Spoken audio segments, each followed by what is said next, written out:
My name is Tom Tipton, an old friend of 42 years of our late Vice President Hubert Humphrey. I met him in the nation's capital in 1968. I worked in his 68 campaign and also in 1972. But in 1968, following that campaign, he asked me if I would move to Minnesota. And I teased him and I said, Minnesota? I said, it's too cold. He said, come anyway and bring some long underwear. So he asked me to come out to start an OIC program, Opportunities Industrialization Center, which I did. That program is now going still strong. It has a budget of $5 million. That's because of Hubert Humphrey. It's also the same program that he gave Leon Sullivan $75,000 back in 1967 at the White House to do that. In the 68 campaign, I worked for him, but in the 72 campaign, headed up by Jack Chestnut, I handled the black vote nationwide. My responsibility was to get as many black folk in this nation to vote for Hubert Humphrey. But he had a lock on our Afro-American people anyway. We had an incredible campaign all over the nation, all over the South, and it was my responsibility to make sure that I, as one of the vice chairmen of the campaign, made sure that we got out the vote, met all our responsibility, and did God's will, because it was all about God in that campaign. In 1948, as we all know, Hubert walked out of the 1948 convention, and Strom Thurmond walked out on him. And then when Hubert Humphrey became very ill, it was that same Strom Thurmond and a whole bunch of other right to the right people walked across the aisle and gave Hubert Humphrey a big hug. I had the honor in 1978 of January of singing at his funeral at House of Hope Presbyterian Church in St. Paul. Cal Didier was one of the people who was responsible for it happening. Robert Schuller came to speak that day.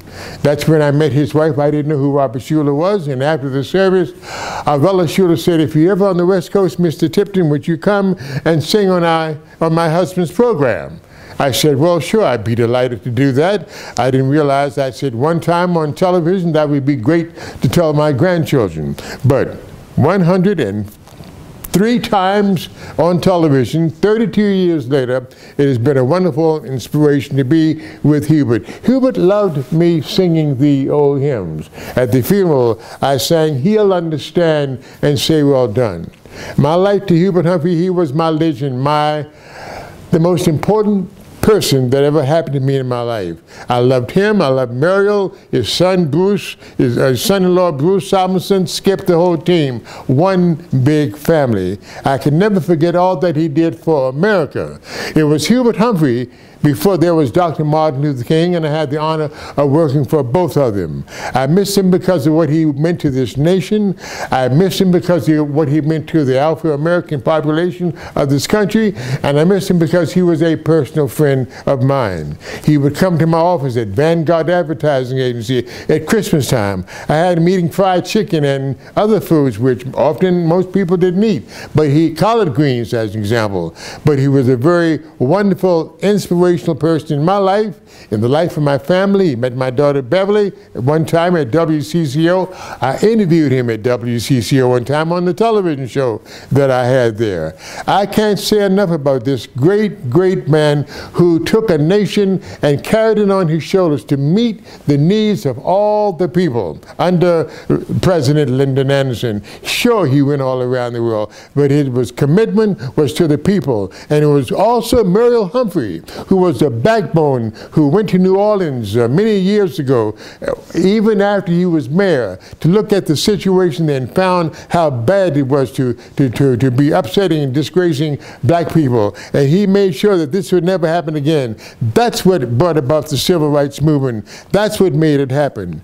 At the ceremony for Dr. King, when I was a part of 1963's March on Washington, the spirit of Hubert Humphrey was all over that place.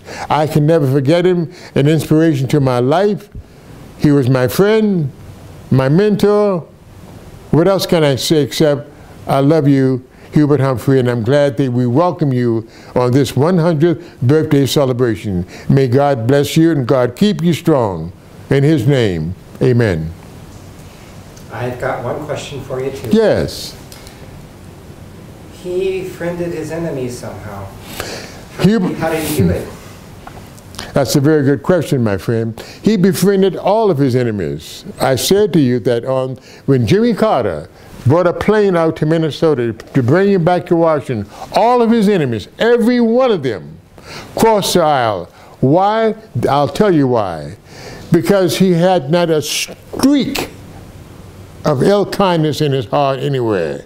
He had no dislike for nobody on this earth. He, as you know, knew everybody by his first name. People that would meet him for the first time, he knew their name 10 years ago. He was one of those God-sent kind of people. He knew, but he had this wonderful feeling of knowing that, hey, we can get along. People who disliked him learned to love him. People who he couldn't trust. He said to me one day, my friend, he said, Tom, I want you to go back home after this campaign, or just before the last campaign in California. This is what he said to me. He said, I do things for people I don't like. What can I do for you?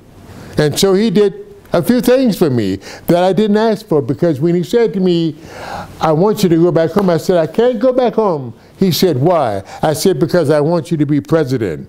He said, well, I appreciate that, but still I want you to save your business.